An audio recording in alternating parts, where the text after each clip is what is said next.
चलो करबला मुअल्ला में एक तरफ हुसैन पाक का खेमा था, दूसरी तरफ यजीद का खेमा था, यजीदियों का खेमा था। यजीदियों के खेमे में तलवार की धार तेज की जा रही थी, यजीदियों के खेमे में तीर और कमान सजाए जा रहे थे, यजीदियों के खेमे में हथियार और औजार सजाए जा रहे थे। लेकिन हुसैन पाक के खेमे में अल्लाह अल्लाह कुरान की तिलावत हो रही थी, हुसैन पाक के खेमे में तस्बीहात और तहलील की जा रही थी, हुसैन के खेमे में नमाज नफल पढ़ी जा रही थी, हुसैन के खेमे में रोया जा रहा था, हुसैन के खेमे में अल्लाहू अल्लाहू की सदा बुलंद की जा रही थी। इसलिए कि आज की रात आने से पहले शाम के वक्त में यजीदी चाह रहे थे कि हुसैन के खेमे में हमला करके हम हुसैन को शहीद कर दे, कत्ल कर दे। मगर मेरे हुसैन ने एक रात की मोहलत मांगी थी और कहा था दिन की इबादत से कहीं ज्यादा पुरमग़ज़ इबादत रात की होती है। ए भैया अब्बास,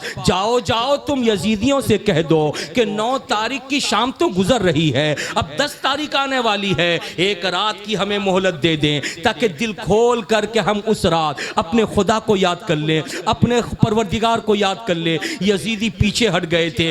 आज की रात रो रो करके मेरे हुसैन गुजारते हैं और रात के अंधेरे में हुसैन पाक रज़ी अल्लाह ताला अन्हो खेमे के बाहर पर्दे के पास आके बैठे हैं, तलवार हाथ में है, तलवार के मुट्ठे पे हुसैन अपना सर रख करके निगाह नीचे किए हुए हैं। ऐसे आलम में बेटे हजरत अली अकबर खेमे के अंदर से निकले, देखा बाबा बाहर बैठे हैं, बाबा को आवाज दिया, बाबा बाबा हुसैन, बाबा सुनो, बाबा क्या सोच रहे हो?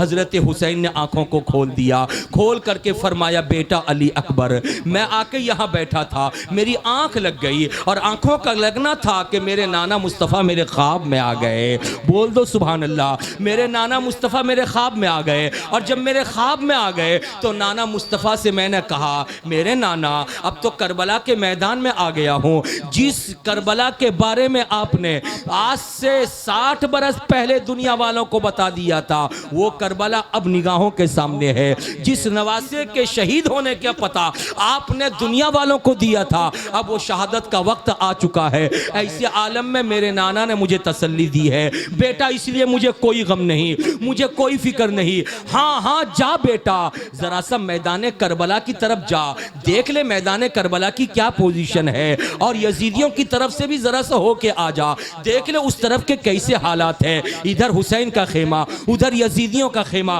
बीच में मैदान करबला है। हजरत अली अकबर निकलते हैं, यजीदियों के खेमे की तरफ जाते हैं और वहां से जब वापस आते हैं तो क्या देखते हैं, मैदान करबला के अंदर एक निकाब पोश खातून है जो झुक झुक करके कुछ कर रही है।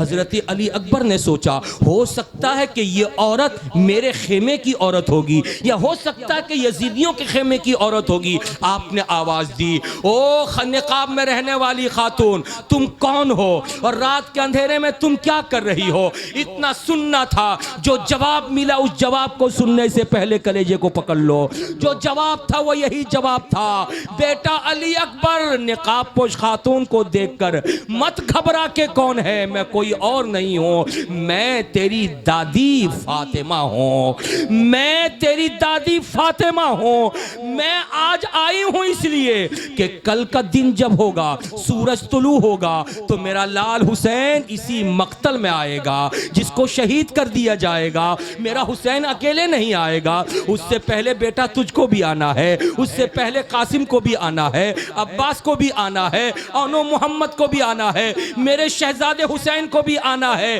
कल शहादत पक्की है तो आज रात मैं मैदान करबला से कंकड़ियों को चुन चुन के फेंक रही हूं ताकि मेरा हुसैन जब जमीन पर गिरे तो किसी कंकड़ी से उसका जिस्म जख्मी न होने पावे। ये कौन बोल रहा है? ये फातिमतुज़ ज़हरा बोल रही हैं, हुसैन की अम्मा बोल रही हैं। हजरत खातून जन्नत की बात सुन करके हजरत अली अकबर हुसैन के बेटे वापस आ गए। रात गुजरती है, सुबह की सफेदी नमूदार होने वाली है, नमाज फजर हो रही है, आखिरी नमाज पढ़ी जा रही है जमात के साथ। इस नमाज के बाद कोई फर्ज नमाज का मौका करबला वालों को न मिल सकेगा। हजरत इमाम ज़ैनुल आबिदीन के अलावा जिंदगी की आखिरी नमाज बड़ी प्यारी होती है, आखिरी नमाज बड़ी अच्छी होती है। हुसैन पाक ने इमामत का काम अंजाम दिया। सारे खेमे के लोगों ने इमामत में नमाज पढ़ी और पढ़ करके जब दुआ किया था तो हुसैन रो रो के दुआ कर रहे थे, मेरे परवरदिगार अगर मैं चाहता तो यजीद के हाँ में हाँ मिला देता तो यजीद मुझको छोड़ देता, मेरे कत्ल के खिलाफ तलवार नहीं उठाता, लेकिन मैंने यजीद के हाँ में हाँ नहीं ना मिलाया है और यजीद के नाम में हाँ नहीं, मैं यजीद के नाम में ना नहीं हाँ मिलाया है और यजीद के हाँ में हाँ नहीं ना मिलाया है। यजीद कहता था कुरान के कानून को बदल दूंगा, मैंने ना कहा। यजीद चाहता था पंजवक्त नमाज का दस्तूर बदला जाएगा, मैंने ना कहा। यजीद चाहता था कि हुर्मत और हुल्लत हिल्लत के बारे में कानून बदला जाएगा, मैंने ना कहा। मेरे परवरदिगार अगर मैं चाहता अपनी जान बचाने के लिए यजीद जो कहता मैं सब में हाँ कह देता, मेरी जान बच जाती, लेकिन एक मेरी जान बच जाती मगर कयामत तक तेरे बंदे और मेरे नाना की उम्मत जो कानून पाने वाली होती उस कानून को तोड़ दिया जाता, उस कानून को मरोड़ दिया जाता। इसलिए मेरी जान मुझे प्यारी नहीं है, मुझे तो प्यारी है कि अपनी नाना की उम्मत बच जाए, नाना के चाहने वाले बच जाए, नाना के आशिक बच जाए। इसलिए परवरदिगार इम्तिहान देने के लिए आया हूं।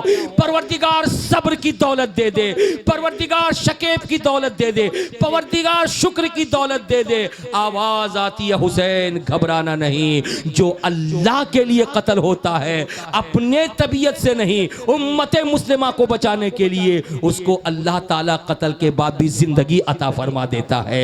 इसीलिए आज अपने भी कहते हैं हुसैन जिंदा है, बेगाने भी कहते हैं हुसैन जिंदा है, इसलिए कि हुसैन अपने लिए नहीं कौमे मुस्लिम के लिए शहादत का जाम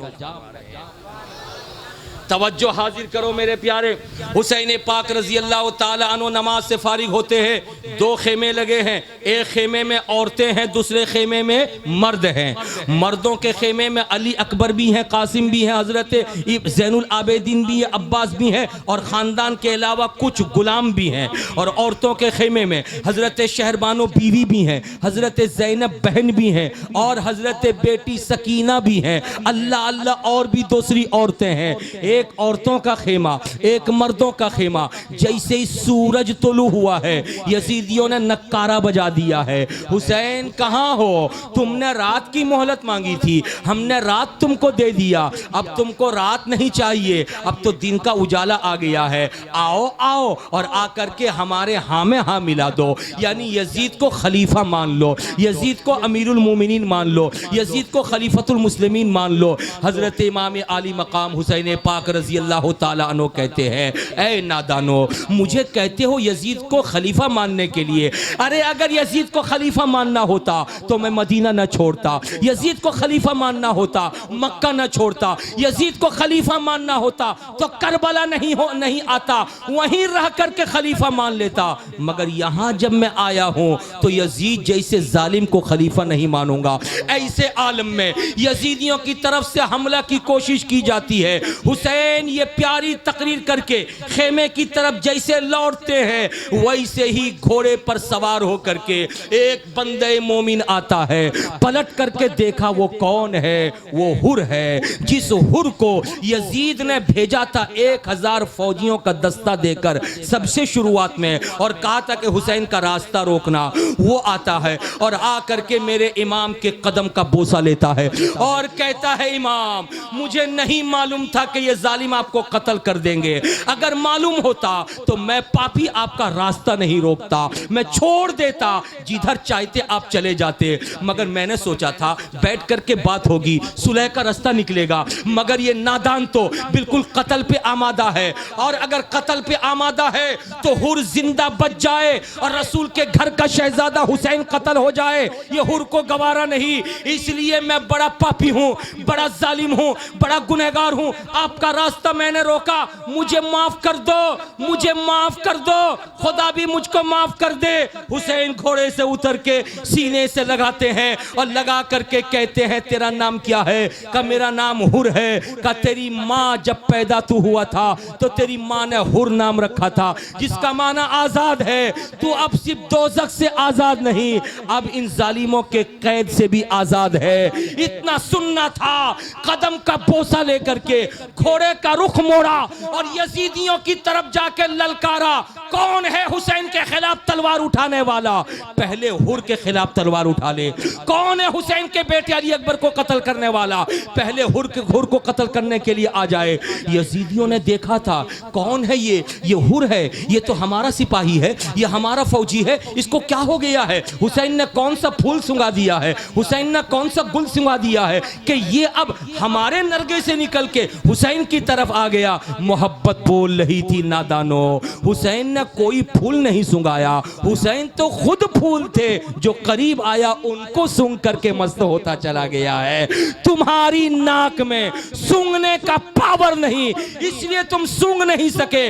लेकिन हुसैन जब बचपने में मदीने की गलियों में चलते थे तो मुस्तफा उनकी गर्दन पर नाक शरीफ रख करके सूंघते थे, उनके लबों को सूंघते थे, पेशानी को सूंघते थे, होठों को सूंघते थे। तो साहबा पूछते थे या रसूल अल्लाह, बच्चों को चूमा जाता है, चूमते हुए हमने देखा कि नाना चूमता, दादा चूमते हैं, लेकिन या रसूल अल्लाह कोई बच्चे को सूंघे ये हमने कभी नहीं देखा। तो नबी फरमाते थे वो दुनिया के बच्चे हैं जो चूमे जाते हैं, ये दुनिया का नहीं जन्नत का शहजादा है। चूमा भी जाता है, सूंघा भी जाता है, चूमा भी जाता है, सूंघा भी जाता है। उनकी महक ने दिल के गुंचे खिला दिए हैं, जिस राह चल गए हैं कूचे बसा दिए हैं। मुअज़्ज़ज़ हजरात, वक्त गुजरता चला जा रहा है, ऐसे आलम में हजरत हुर की शहादत हो जाती है। उसके बाद यके बाद दीगरे बारी आती है हजरत अली अकबर की। ये हजरत अली अकबर कौन है?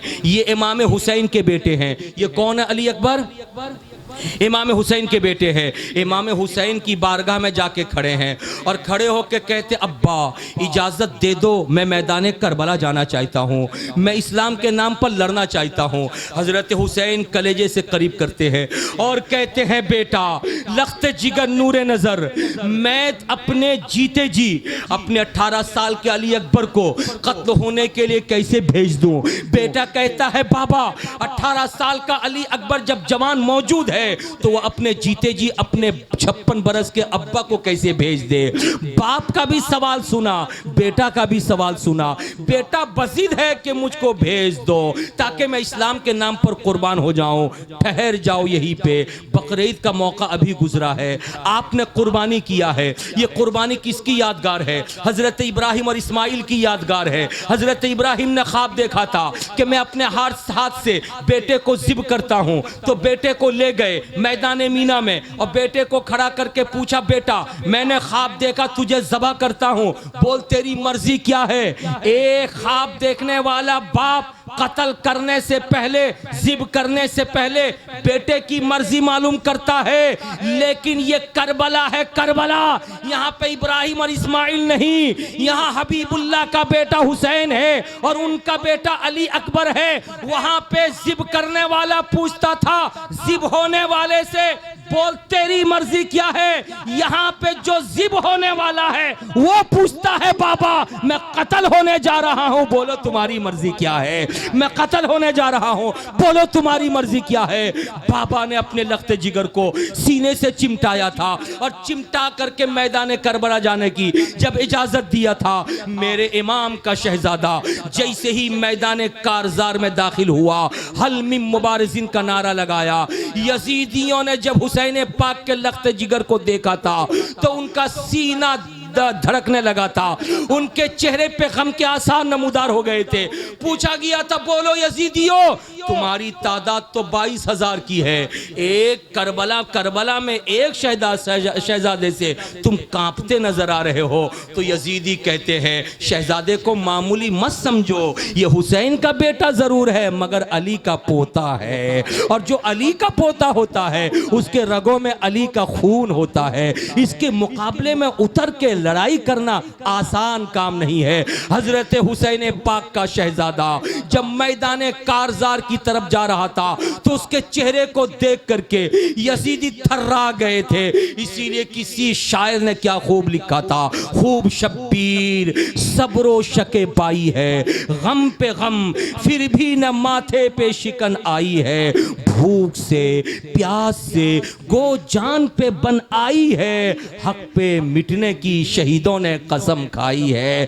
निकले मैदान में सजकर अली अकबर जिस दम, जान आदा की उन्हें देख के थर आई है। इसलिए कि अली अकबर थे पैगंबर के मुशाबे बिल्कुल, आदा समझे तशरीफे नबी आई है। अली अकबर को देख करके मैदान करबला के अंदर एक कोहराम बर्पा हो गया। लोगों ने कहा कि कहीं मदीने से मुस्तफ़ा जाने रहमत तो नहीं आ गए, इसलिए कि अली अकबर का चेहरा मिलता था हुसैन से, और हुसैन बिल्कुल देखने में अपने नाना मुस्तफ़ा की तरह थे शक्लन सूरतन। इसलिए यजीदी कह रहे थे कहीं मदीने से मुस्तफ़ा जाने रहमत तो नहीं आ गए। ऐसे आलम में यजीदी आगे बढ़ते हैं और बढ़ करके हुसैन पाक रज़ी अल्लाह ताला अन्हु के बेटे अली अकबर का मुकाबला करते हैं। मेरे जवान अली अकबर ने जिस तरफ तलवार उठाया, हैदर कर्रार का पोता उस तरफ गाजर और मूली की तरह यजीदियों के सर को तन से जुदा किया।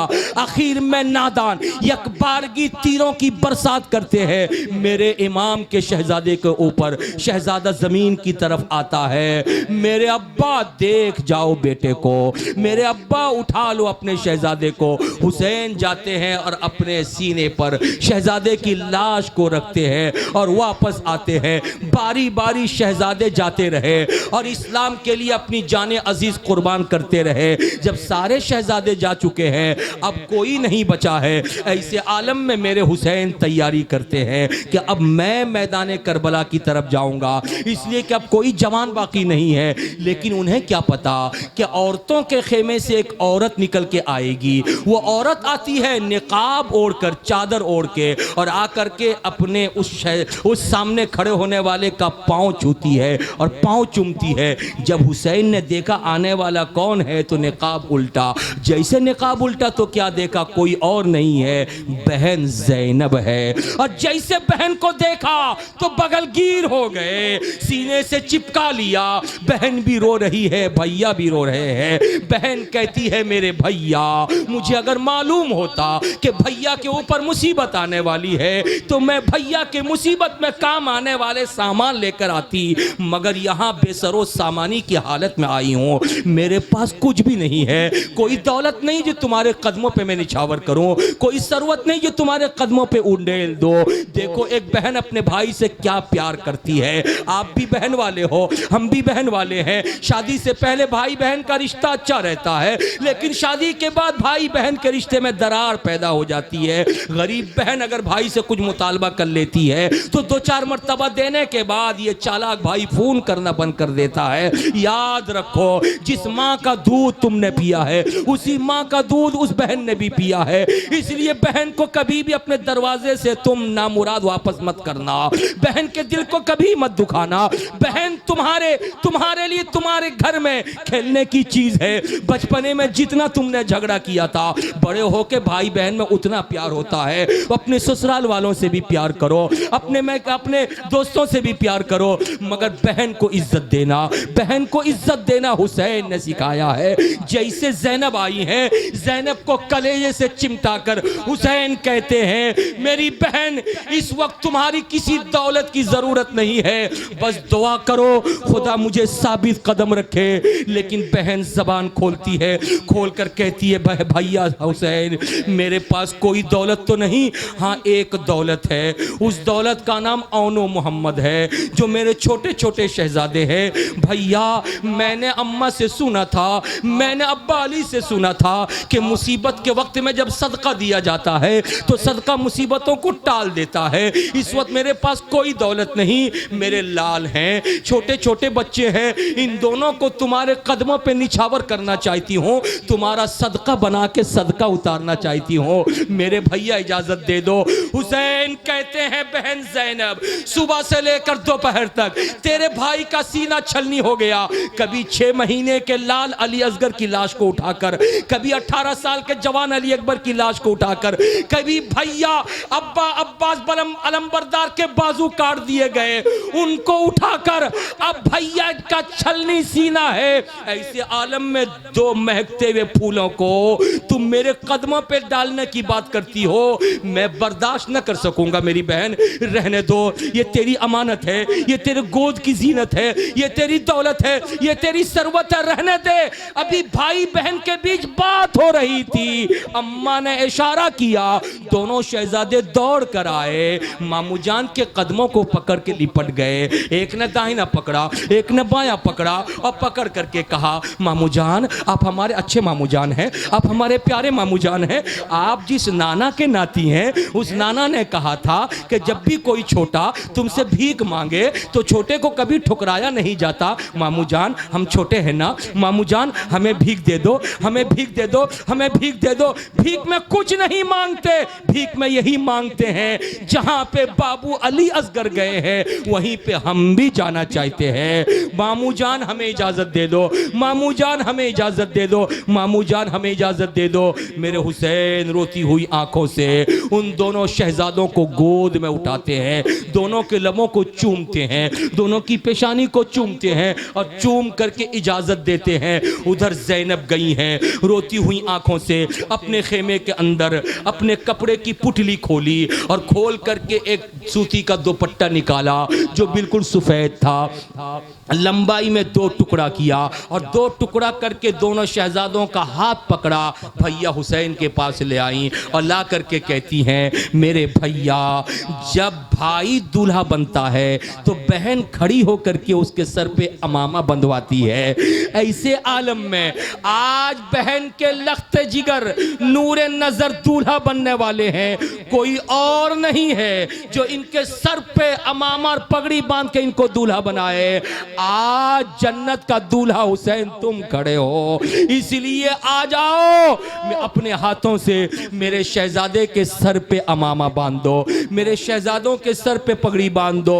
हुसैन पाक ने लिया था और लेकर के अपने हाथों से दोनों भांजों के सर पे उन्होंने साफा बांधा, अमामा बांधा। बीबी ज़ैनब ने 2 छोटी छोटी तलवार निकाली, दोनों के हाथों में दे दिया, छोटी छोटी ढाल निकाला, दोनों के हाथ में दे दिया।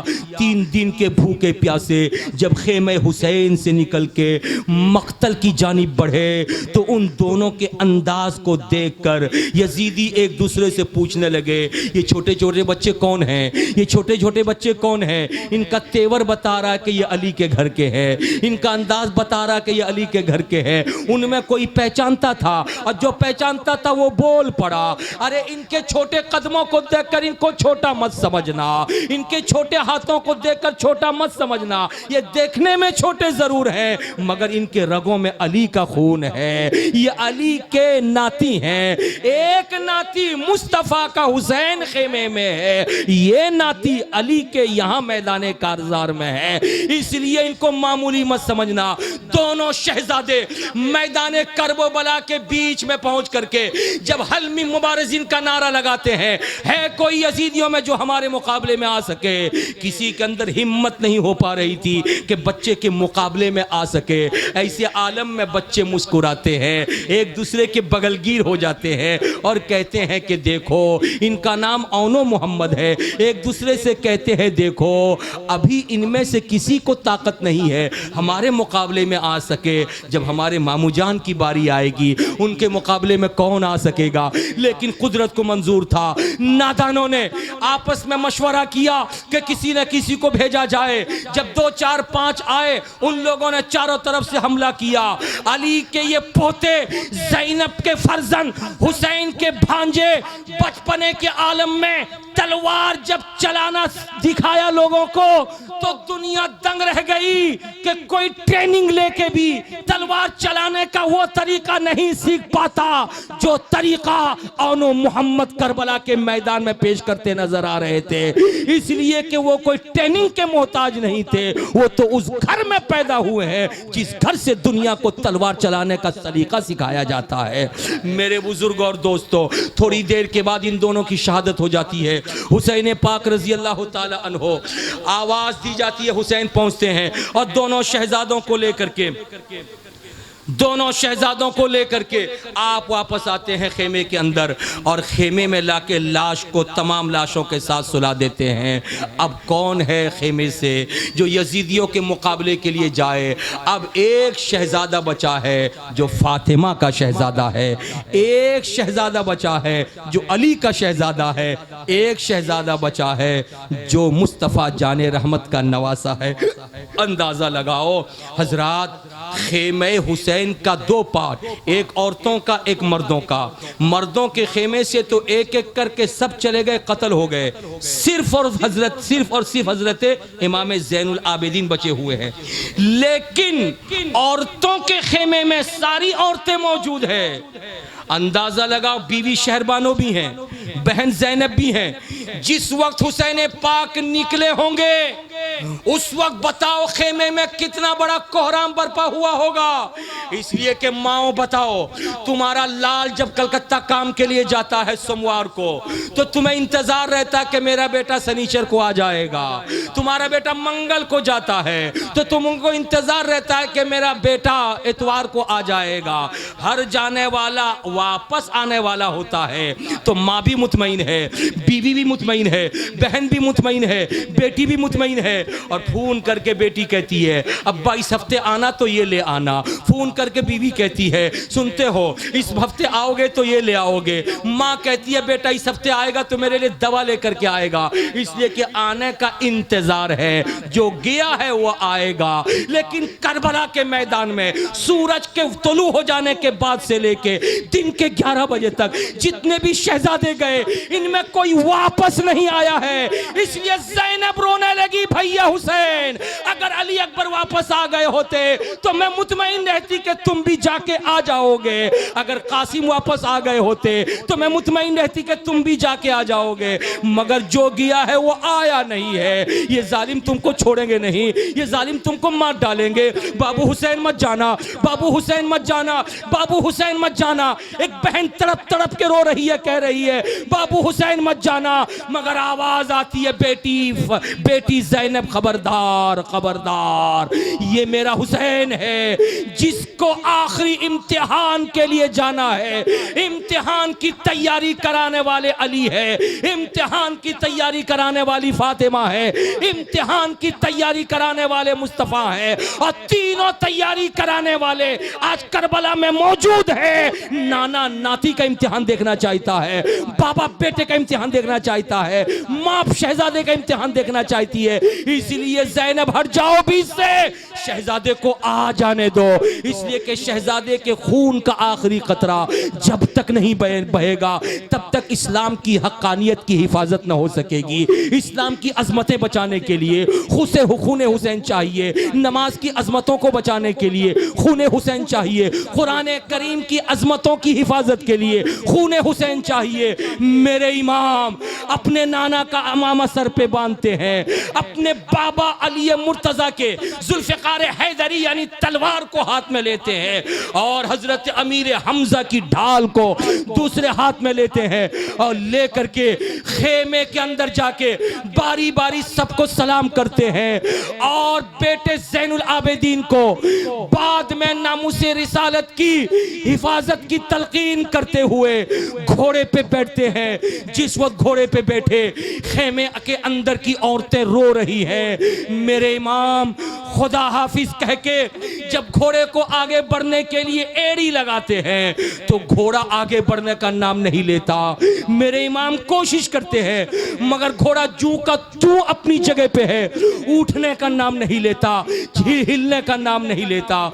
मेरे इमाम मुस्कुराते हैं, घोड़े के मुंह को देख के कहते हैं साबिरों का घोड़ा थक गया तू, साबिरों का घोड़ा डर गया तू, साबिरों का घोड़ा सुबह से मैं अपने कंधे पर जवानों और बच्चों की लाशों को उठाता रहा, तू मेरा साथ देता रहा, कहीं पे तूने साथ निभाने से इनकार नहीं किया। लेकिन घोड़ा अब जब मेरी बारी आई तो अब तू डर गया, चलता क्यों नहीं है, चलता क्यों नहीं है, डर है तुझको बोल, चलता क्यों नहीं है, डर है तुझको बोल, चलता क्यों नहीं है। हुसैन पुकार रहे थे, घोड़ा हिन हिना रहा था और हिन हिनाते हुए हुसैन के चेहरे को देख के कुछ कह रहा था। घोड़ा क्या कह रहा था समझने वाला हुसैन समझ रहा था, बोलने वाला घोड़ा बोल रहा था, समझने वाला हुसैन समझ रहा था, बोलने वाला घोड़ा बोला हुसैन समझे, समझ करके क्या दुनिया वालों को बताए, यही कह रहा था घोड़ा मेरे आका हुसैन साबिरों का घोड़ा जालिम यजीदियों से डरता नहीं है। जालिम यजीदी तो रसूल के घराने के शहजादों को कत्ल करने के बावजूद उनके गुस्से की आग ठंडी नहीं हुई। मैं यजीदी नहीं हूँ, हुसैनी हूँ, यजीदी होता तो आगे बढ़ जाता, हुसैनी हूँ आगे इसलिए नहीं बढ़ रहा हूँ। मेरे पाँव को देखिए, आपकी बेटी सकीना 8 साल की मेरे पाँव को लिपटी हुई पड़ी हुई है और कहती है घोड़ा मेरे बाबा को लेके मत जाना, मेरे बाबा को लेके मत जाना, मेरे बाबा को लेके मत जाना, ये नादान मेरे बाबा को छोड़ेंगे नहीं, ये नादान मेरे बाबा को छोड़ेंगे नहीं। मेरे इमाम मैं आपकी सुनूं या शहजादी की सुनूं? मेरे हुसैन घोड़े से उतरे, ज़ारो कतार रोए और आपने घोड़े के आंसू को पोंछा। शहजादी हजरत सकीना को कलेजे से लगाया और लगा करके उस शहजादी को पकड़ के खेमे के अंदर पहुंचाया। उसके बाद मेरे इमाम निकलते हैं और निकल करके आप इत्माम हुज्जत के लिए एक तकरीर देते हैं, एक तकरीर सुनाते हैं यजीदियों के सामने और कहते हैं यजीदियों कल न कहना कि हम हुसैन को पहचानते नहीं थे, कल न कहना हम हुसैन को जानते नहीं थे, कल न कहना हम हुसैन को पहचानते नहीं थे। देखो देखो जिस नबी का कलमा तुम पढ़ते हो उस नाना के चेहरे से मेरा चेहरा मिलता है कि नहीं मिलता है। देखो देखो मुझको अच्छी तरह पहचान लो, मैं अपने नाना के कंधे पे बैठता था कि नहीं बैठता था। देखो देखो मुझे पहचान लो, नाना जब सजदे में रहते थे तो मैं पुष्ट पे सवार होता था कि नहीं होता था। देखो देखो मुझे पहचानो, मैं ही हूं ना कि खुतबे के वक्त में जब मस्जिद नबवी में आ जाता था तो मेरे नाना खुतबा छोड़कर मुझको गोद में उठा लेते थे या नहीं उठा लेते थे। कत्ल से पहले मेरे इमाम इत्माम हुज्जत के लिए एक तकरीर करते हैं। नादान कहता है हुसैन डर गए थे इसीलिए तकरीर कर रहे थे ताकि आखिरी वक्त में भी हुसैन को यजीदी छोड़ दे। मैंने गरीबान पकड़ा और कहा नादान मेरा हुसैन अगर डर गया होता तो अली अकबर को न भेजता, मेरा हुसैन डर गया होता तो हजरत कासिम को न भेजता, मेरा हुसैन अगर डर गया होता तो दूसरे शहजादों को नहीं भेजता।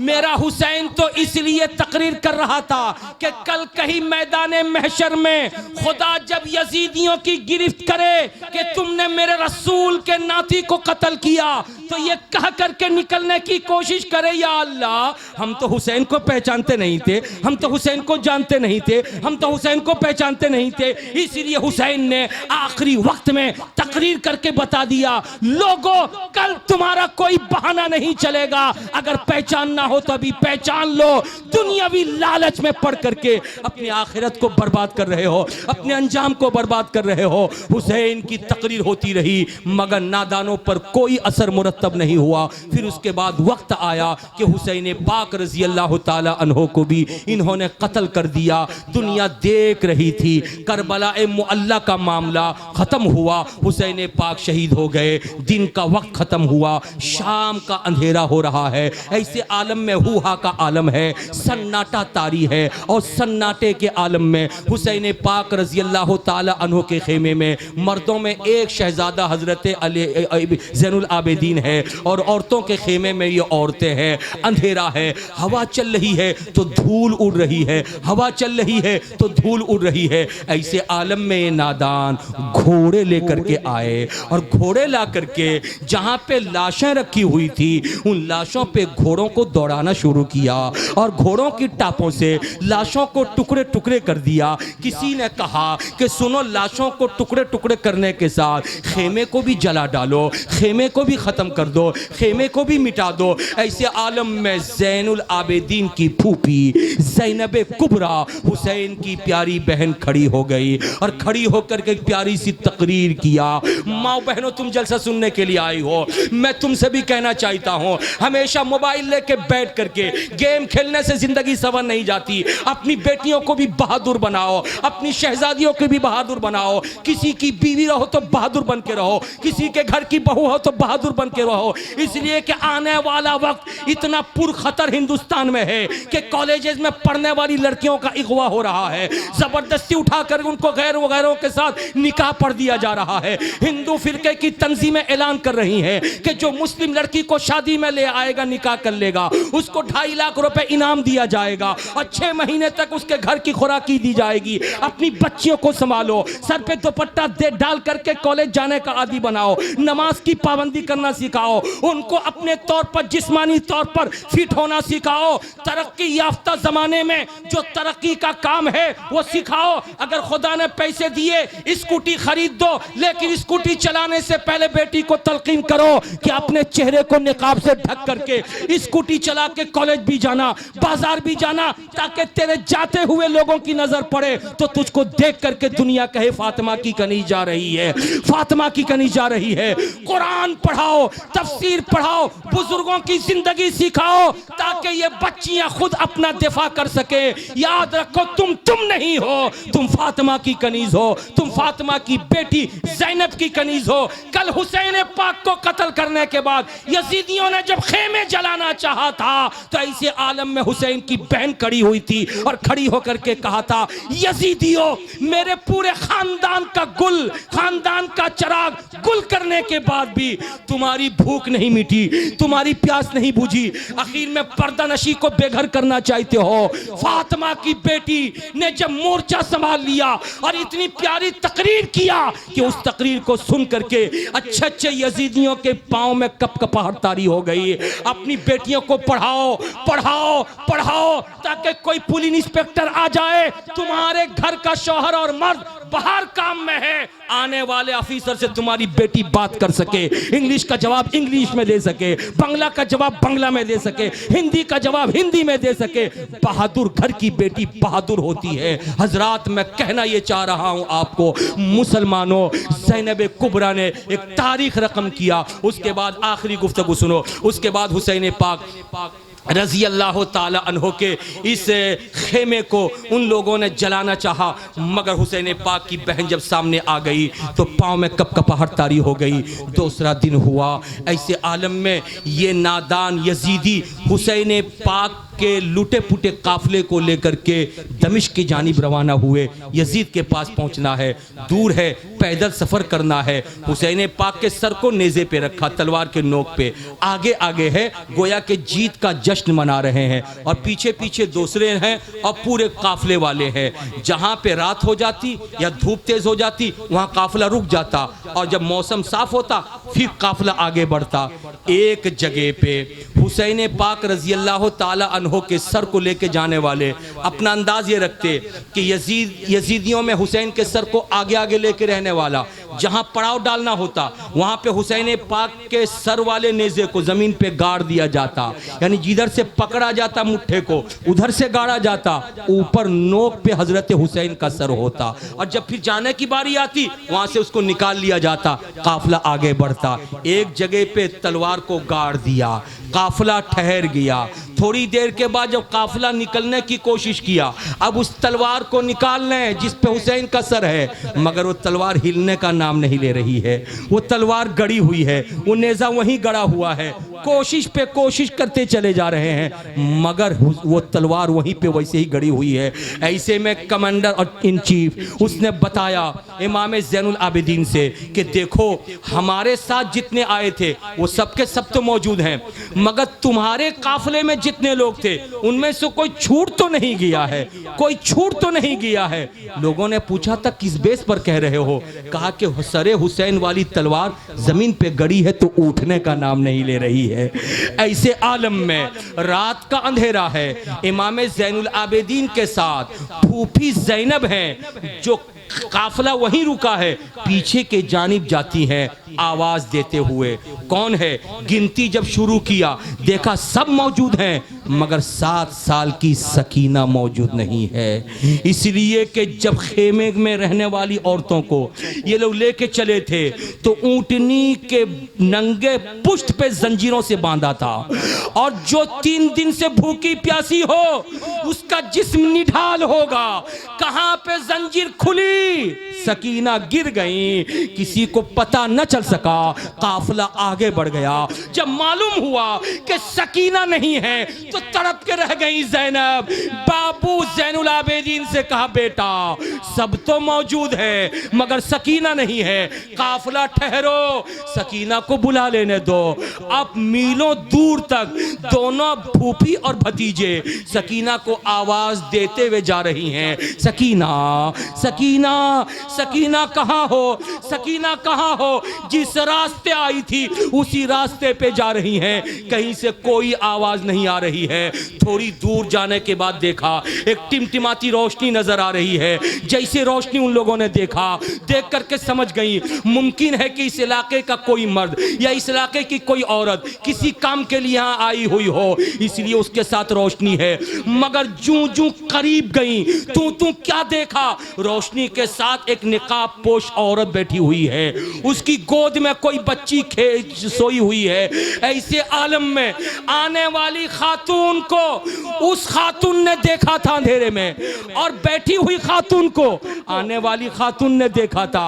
और जब देखा था एक आवाज बुलंद हुई, बैठने वाली औरत ने पुकारा, कौन है मेरी तरफ आने वाला?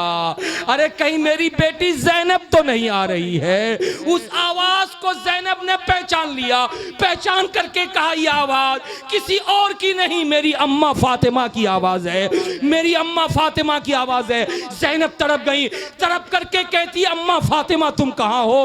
अम्मा फातिमा कहाँ हो? आवाज देती है अम्मा फातिमा, बेटी ज़ैनब जहां हो वहीं पे रहो। याद रखो तुम्हारा काफिला जब रास्ते से गुजरा तो सकीना शहजादी ऊंटनी की नंगी पुष्ट से जमीन पे गिर गई, और जब जमीन पर गिर गई थी तो तुम्हारे नाना मुस्तफा ने मुझको भेजा था, जाओ बेटी सकीना गिर गई है उनको उठा लो। तो उस वक्त से मैं उठाकर तुम्हारा इंतजार कर रही हूँ।